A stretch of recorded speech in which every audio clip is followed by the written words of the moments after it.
Spider-Man is my favorite character in all of literature. Not just superheroes, I'm talking all literature. Spider-Man is one of the greatest characters ever made. It was, I think, the first time I saw myself in a superhero. It's a new kind of hero that Spider-Man presented, and that's something we're really trying to capture. He wasn't like some billionaire playboy. He wasn't an alien from another planet. He was that guy down the block. Every great Spider-Man story is also a Peter Parker story. One of the most beloved characters around the world. He is us. When you grow up, everybody feels like they're picked on. Everybody feels like no one understands them. That was Spider-Man. With Fisk behind bars, what's next? Maybe Peter Parker can have more to life. He wants to go on that date, but oh no, there's Electro. Oh no, there's Rhino. Oh no, there's a bank robbery.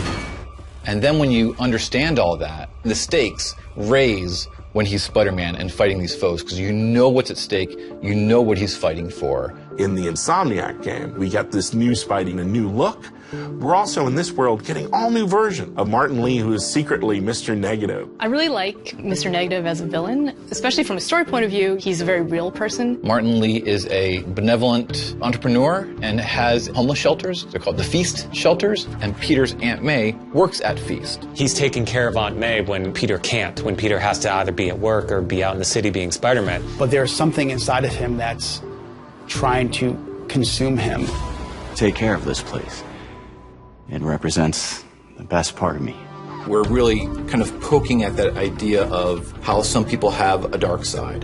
The question is whether you give into that dark side or don't. That duality means if you're taking down Mr. Negative, you're also taking down Martin Lee. When you're Spider-Man and you learn that secret, what a conundrum. Then the question is, it's like a ticking clock.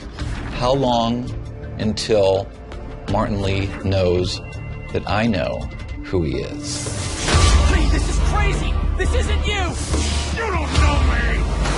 From a visual point of view, what's really cool about him is that he's actually got this really cool negative effect where he becomes negative. And then that is connected to his powers. He's able to bring out someone's dark side. And then he can also, in our game, he can do these blasts of his negative energy. You're going to see, swords or guns or even whips imbued with this negative power.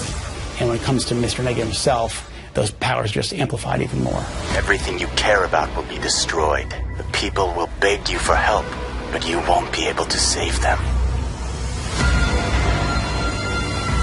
Stop! One of the first days when we were making the game, we were all sitting around talking about how we grew up with Spider-Man, and we all realized that when we were 9 years old, we all had Spider-Man underoos. Like Spider-Man was our guy, and we never lost that love for him. Now it's fans making the game for other Spider-Man fans, and we believe in that power and responsibility. Our game is really going to put you in the shoes of Peter. We want to deliver on the fantasy of Spider-Man, and to do that we have to take advantage of all his rich backstory, his supporting cast, his friends, his foes. We're going to see characters we know and love in different ways. So this is like a whole new world for Spider-Man, and it's really cool.